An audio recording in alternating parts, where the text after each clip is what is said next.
Bonjour à tous, voici Futur Mag, le rendez-vous de l'innovation. Les innovations d'aujourd'hui qui vont changer le monde de demain.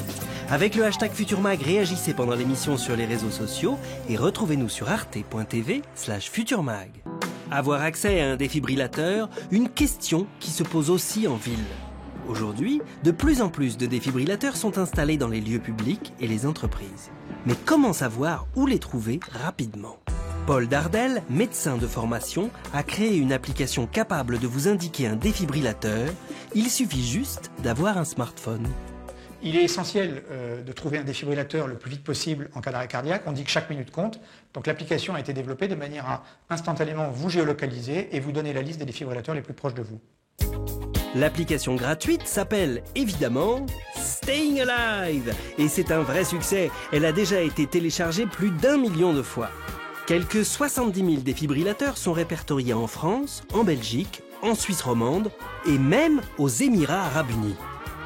La cartographie, elle permet d'identifier les défibrillateurs. Ce n'est pas simplement des points sur une carte. Quand on clique sur un défibrillateur, on sait immédiatement où il se trouve, qui le gère. Si je prends par exemple ici un défibrillateur, eh bien, je vois que c'est un défibrillateur de Next Radio TV et je sais qu'il est à l'intérieur. Je sais quel est le numéro de téléphone de la personne à contacter en cas d'urgence. Je sais qu'il est disponible uniquement aux horaires d'ouverture. Voilà, donc je sais comment accéder à ce défibrillateur assez facilement.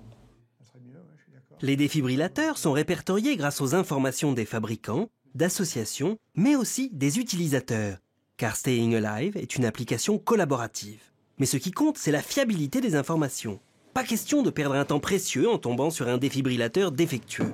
Pour parer à ce danger, Paul a mis en place une surveillance à distance des appareils. L'ouverture de la porte est détectée par un capteur, ainsi que la présence du défibrillateur dans l'appareil. S'il est retiré immédiatement, nous recevons une notification. L'état de fonctionnement du défibrillateur est également surveillé, ainsi enfin que le niveau de charge des piles de l'armoire. Donc tous ces paramètres sont supervisés en temps réel et à distance. Le boîtier fonctionne avec des piles et le défibrillateur avec des batteries. Mais la toute dernière innovation de Staying Alive, encore en cours d'expérimentation, c'est le système des bons samaritains, ou comment mobiliser grâce à une application des secouristes volontaires.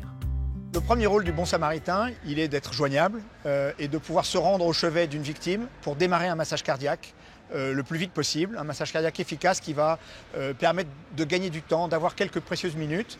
Si le bon samaritain est dans une entreprise où il y a un défibrillateur, alors idéalement, évidemment, il amène le défibrillateur pour choquer la victime. Pour être un bon samaritain, il suffit de faire acte de candidature sur l'application et d'envoyer un justificatif de vos compétences de secouriste. 52 000 bons samaritains sont déjà inscrits.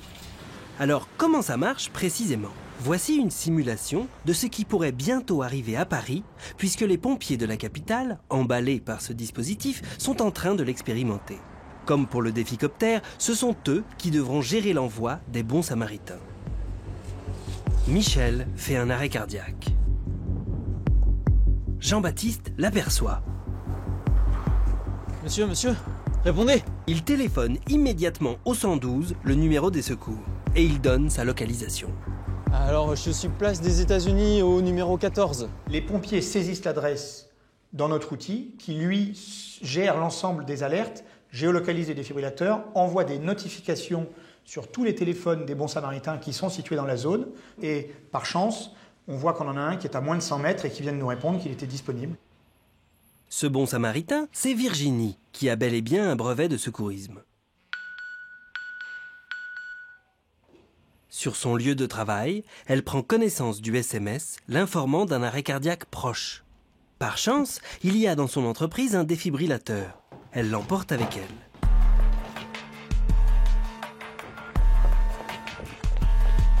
La course contre la montre continue. Au centre opérationnel, on suit le déplacement du bon samaritain en temps réel sur la carte, puisqu'on le voit bouger, il est géolocalisé en temps réel. 2 minutes plus tard, Virginie retrouve Michel et Jean-Baptiste. Vous m'entendez? Serrez-moi la main. Habituée aux gestes de secours, Virginie prend les choses en main, place les électrodes. Le verdict de la machine est sans appel. Choc recommandé. Quelques secondes après le choc électrique, Michel reprend conscience. Monsieur, Voilà, vous êtes avec nous, ne vous inquiétez pas. Ça va faire Non mal. seulement notre bonne Samaritaine a sauvé la vie de Michel, mais très important, elle a aussi permis d'empêcher ou de limiter les séquelles causées par un arrêt cardiaque. Plus on intervient tôt, moins les lésions cérébrales sont importantes.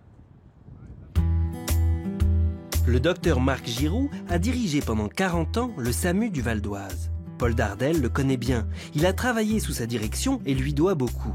C'est Marc Giroux qui a eu l'idée, pour gagner la bataille du temps, d'utiliser des secouristes volontaires avant l'arrivée des secours. Mieux vaut faire les choses de manière imparfaite que de ne rien faire du tout. Si l'on fait quelque chose, même si on ne le fait pas de manière très professionnelle, on peut casser une côte ou quelques côtes, mais c'est peu de choses par rapport au risque de mort. Mal formés, sous-équipés, les Français sont à la traîne. Le taux de survie en cas d'arrêt cardiaque y est 4 fois plus faible qu'en Allemagne ou aux États-Unis.